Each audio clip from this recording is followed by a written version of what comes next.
করবো এই যে ধনে পাতাটা লাগবে, ধনিয়া বেগুন যেহেতু, আর টমেটো রেখেছি, কাঁচা লঙ্কা, আর এখানে রেখেছি তিল, আদা, চীনা বাদাম আর লঙ্কা। এটাকে একটু ভেজে নিয়ে বাটবো, আর এগুলো বেটে নেবো। লবণ হলুদ মাখিয়ে রাখছি, হলুদ দিলাম,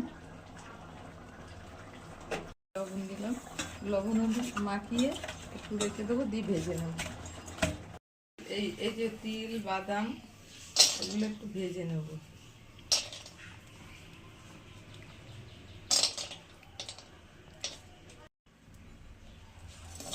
এগুলো ভেজে নেব, ভেজে মিক্সচারে দিয়েছি, ঠান্ডা হলে পেস্ট করে নেব।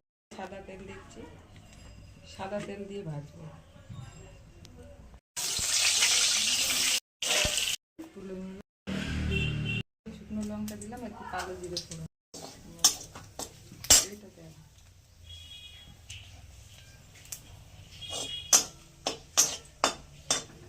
মশলাটা দিয়ে দিলাম।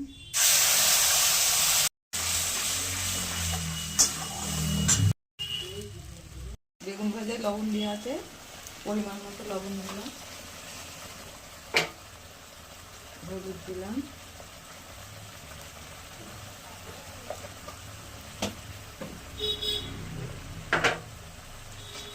অল্প একটু চিনি দিলাম, আর ধনে পাতা বাটা আছে দিয়ে দিলাম।